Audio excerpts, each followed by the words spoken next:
रहमा कहते हैं। ये जबल रहमत है आपके सामने, जिसके दामन में हम खड़े हैं। गौर से सुन लीजिए, यहाँ पर ऊपर जाना ना सुन्नत है, ना वाजिब है, ना फर्ज है। अब जब हज होता है ना, आप सबको पता है, ये जितना भी एरिया है ये सब इसमें हाजी हाजी होते हैं। ये जरूरी नहीं है कि वहाँ ही जाना है। ये कोई मकाम, मतलब ये सिर्फ जो ऊपर पिलर बनाया है, ये सऊदी गवर्नमेंट ने एक निशानी के तौर बनाया है। यही जबल रहमत पर हाजी इकराम इसके इर्द गिर्द इकट्ठे होकर अल्लाह से दुआ के मुंतज़िर रहते हैं। जबल रहमत वो मकाम है जब आप अलैहिस्सलाम ने खुतबा देने के बाद सीधा यहाँ पर आए और दुनिया की सबसे लंबी दुआ की अपनी उम्मत के लिए यहाँ पर। अब उसके बाद यहाँ पर लिखा है रवायतों के अंदर कि हज़रत आदम अलैहिस्सलाम 300 साल के बाद जब दुनिया में उतारे गए तो सबसे पहली मुलाकात हज़रत आदम अलैहिस्सलाम की यहाँ है, इसी पहाड़ के दामन में। अब ये ज़रूरी नहीं है कि ऊपर ही हुई है, क्योंकि हाजी यहाँ पर, ये देखें ना, आप आंखें लगे हुए दिख रहे हैं, यहाँ पर सब हाजी हाजी होते हैं।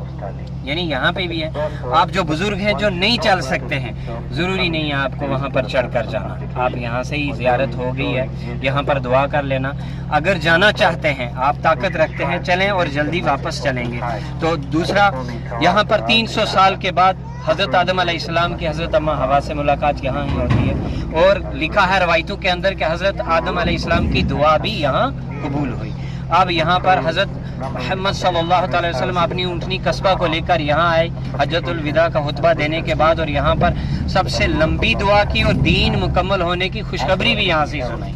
कह दीजिए सुभान अल्लाह। आइए हम सब दुआ करते हैं और इज्तिमाई तौबा करते हैं, हमारे भी अल्लाह ताला अगले पिछले सारे गुनाह माफ़ फरमाए। अल्लाहुम्मा रब्बना आतिना फिद दुनिया हसनतन व फिल आखिरति हसनतन व क़िना अज़ाबन नार वअदखिलना जन्नत मअल अबरार या अज़ीज़ या गफ़्फ़ार या रब्बुल आलमीन। या अल्लाह सब तेरी तारीफ़ें हैं, या अल्लाह सब खूबियाँ तेरी हैं। या अल्लाह हम गुनहगार बंदे हैं। या अल्लाह जो गुनाह हमने जान कर किए हैं, या अल्लाह जो गुनाह हमने अनजाने में किए हैं, जो देख कर किए हैं, अल्लाह तू सब माफ़ फरमा।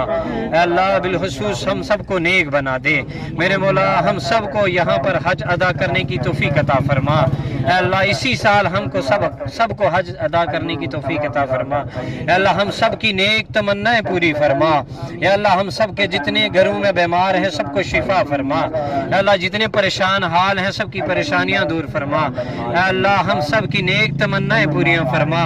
या अल्लाह हमें बुरे बातों से, बुरा कहने से, बुरा बोलने से, बुरा देखने से, बुरा सुनने से बचा। मेरे मौला हमें शैतान की शर से महफूज फरमा।